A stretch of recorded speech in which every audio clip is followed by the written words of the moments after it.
ఇవాళ ఏ ఒక్క అంగన్వాడికి కూడా కిరాయి అందనటువంటి పరిస్థితిని చూస్తూ ఉన్నాం. మీరు వేతనాలేమో నెల నెలకి ఇస్తున్నామని చెప్పి డాంబికాలు పలుకుతారు. ఈ రోజు వరకు కూడా అంగన్వాడీలకి రాష్ట్రంలో వేతనం రాలేదు. ఒక్కసారి చెక్ చేసుకొని కింది స్థాయి ఉద్యోగులకు న్యాయం చేసే విధంగా శ్రీధర్ బాబు గారు పనిచేయాలని మేము డిమాండ్ చేస్తూ ఉన్నాం. జీవన్ రెడ్డి గారైనా ఇంకెవరైనా మాట్లాడినా ఒకసారి మీరు గతంలో ఏముండే ఇప్పుడేముంది అనేటువంటి అంశాన్ని మీరు చూసుకోవాలని మేము విజ్ఞప్తి చేస్తూ ఉన్నాం. 1500 నుంచి 9750కి ఆశా వర్కర్లకు కానీ 4000 నుంచి 13,850 వరకు కూడా వేతనాలు పెంచడం. మీరు పెంచుతామన్నారు, పెంచండి. ఇలా ఆశాలు అడుగుతూ ఉన్నారు, వేతనాలు పెంచమని అడుగుతూ ఉన్నారు, అంగన్వాడీలు అడుగుతూ ఉన్నారు. మరి అనేక వర్గాలు ఇలా రోడ్ల మీదకి వస్తూ ఉన్నాయి. జీతాలు వచ్చినా కూడా ఆశాలు వచ్చి ఇక్కడ ధర్నాలు చేస్తున్నారా? అంగన్వాడీలు వేతనాలు వచ్చినా కూడా ఈ ప్రభుత్వం మీద బురద చల్లుతున్నారా? కాబట్టి ఈ విషయాలన్నీ కూడా గమనించాలి.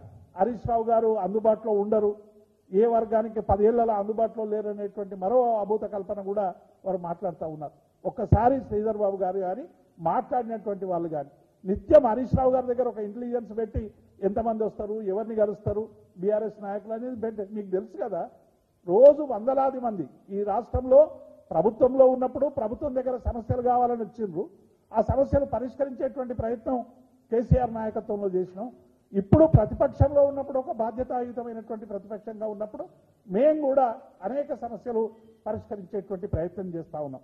కాబట్టి మీరు ఇప్పటి వరకు ఈ విషయాలు ఏవి కూడా ఎట్లయిపోయిందంటే ఇవాళ ఈ రాష్ట్రంలో ముఖ్యమంత్రి గారు గలవరు, లేకుంటే ఇంకొక ఆయన గలవరు అని చెప్పి చాలా మాట్లాడింది. ఇవాళ మా స్వయాన భారతీయ రాష్ట్ర సమితి 10 రోజులుగా మేము చీఫ్ సెక్రటరీ అపాయింట్మెంట్ కోసం అడుగుతా ఉన్నాం. 10 రోజుల నుంచి మా పార్టీ కార్యాలయం సంప్రదిస్తుంటే కూడా సిఎస్ నుంచి జవాబు లేదు. మరి ఇదేమి పాలన? ఇది జనరంజక పాలన, ప్రజాపాలన, ఏ పాలన అనేటువంటిది ఇలా చెప్పాల్సినటువంటి బాధ్యత ఉంది. ఒక అధికారే అపాయింట్మెంట్ ఇవ్వనటువంటి పరిస్థితి ఎందుకు వస్తూ ఉంది అంటే బీఆర్ఎస్ నాయకుల్ని కలవాలంటే ముఖ్యమంత్రి గారి అనుమతి కావాలి. ముఖ్యమంత్రి గారి అనుమతి కావాలంటే ముఖ్యమంత్రి గారికి చీఫ్ సెక్రటరీ మరి చెప్పి పర్మిషన్ తీసుకోవాలన్నా ఏందా మాకు అర్థమైతలేదు. మరి ఎందుకు అపాయింట్మెంట్లు ఇస్తలేరు అంటే ఇక మా సామాన్యులు, మా అంగన్వాడీలు ఎక్కడ కలుస్తారు, ఆశాలు ఎక్కడ కలుస్తారు, ఎవరెక్కడ కలుస్తారు? కాబట్టి